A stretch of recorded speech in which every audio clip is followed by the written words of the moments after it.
Good morning, everybody. This is the Insignificant Stoic, and today I'm going to continue with one of the most unpopular of my videos thus far, which is the history of the development of Stoicism, early Stoicism, focusing on its founder, Zeno of Citium. In the book, we find Diogenes Laertius, book 7. We find something unique, as I mentioned before, which is Diogenes' approach to writing about philosophers and philosophy. He didn't just write about the philosophy itself, he also took from the material he had life events. And so he gave us a good portrait of the person of the philosopher as well as what they taught. And so we're going to kind of continue with Zeno as a person before we move on to the philosophy. And so to start with, we're going to mention just a bit about his appearance. Zeno was a Phoenician, and he wound up somehow in Athens. And there's debating stories on how he did that. And while he was there, he got involved in philosophy. And as I said in my last video, in my last prologue, that he followed Crates, the cynic. But what does Zeno actually look like? Well, Zeno was tall, he was dark complected, and he stood out in Athens. It says, Diogenes says, his head was bent to the left. Now, whether that means his skull was misshapen or he had something wrong with his spine where his head did this, doesn't say, but either way, that's a noticeable thing when you see a person. He also was very skinny, and he had very flabby, weak thighs. And as a result of this, Diogenes tells us that he refused to go to dinner parties, I would suppose because of the overhang, okay? So he wasn't very pleasant to look at. Well, you know, he wasn't just unpleasant to look at, he had an interesting demeanor. I'll just read here what it says. Zeno himself was a man of a morose and bitter countenance, with a constantly frowning expression. He was very thrifty. Okay, well, I won't get into that. But he had a bitter countenance with a constantly frowning expression. He wasn't a happy guy. He wasn't the kind of guy that, you know, you could invite to a dinner party or a cocktail party. He'd probably ruin any conversation you had, and worse than Socrates. You know, Socrates was the gadfly of Athens, but Socrates apparently had more graces, and you'll see what I mean when I get to it. So you had this morose, you know, stern kind of appearance. He had a very direct way of saying things. And I'll give you some examples. He had said to one person, one of his students, who was speaking rhetorically correct without wit. So in other words, what he's saying is he was speaking a lot of words and not really saying anything. Zeno interrupted him and he said, "The reason you're speaking like that is because your father got drunk on the night you were conceived." He was direct and to the point. He was also very thrifty and a bit of a, excuse my language, a smartass. Could kind of be like a modern day troll, but without just trying to poke people for, you know, just to get a reaction out of them. One of the cynics came to him and didn't have any oil for his lamp, and he asked Zeno for some oil, and Zeno, again being thrifty as a barbarian, as it says in here, said to this cynic, "Go, no, I'm not going to give you any. Go and contemplate which one of us is the obstinate one." Well, that's okay. I mean, in today's world, we would think that, he would be a really rude, curt kind of guy. If you go to a modern day university and you talk to some of these professors, they're high IQ, but maybe they're OCD or maybe they're on the spectrum. They're really odd people. They don't really have good social graces. And who knows, maybe they even look funny. Maybe that's has some bearing on Zeno becoming a philosopher.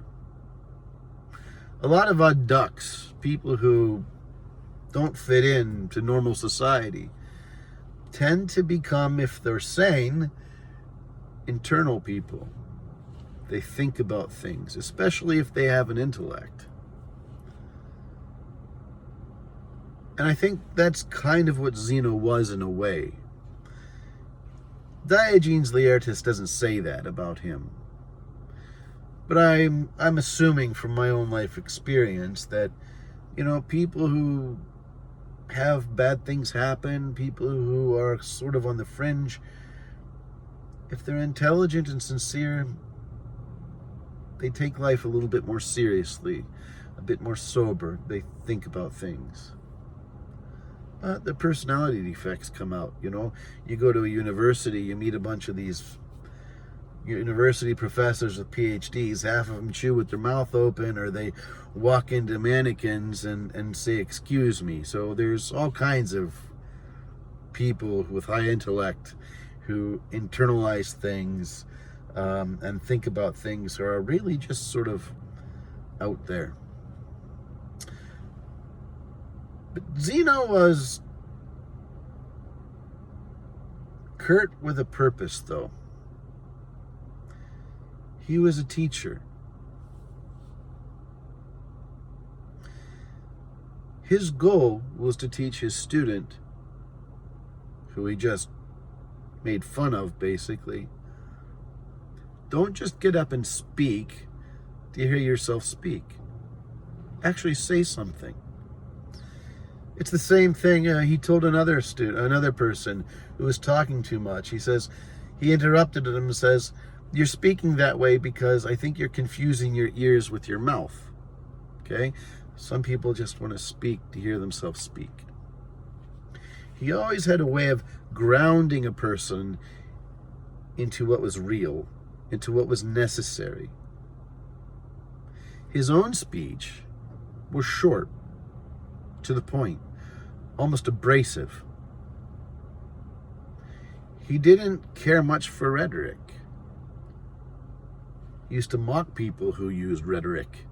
He always said that simple language is better language. If you have to say something, then just say it. So he was a very down-to-earth person. Despite his physical appearance, despite maybe his oddness and his lack of social graces, he was to the point. He was a serious person. He knew that life meant something.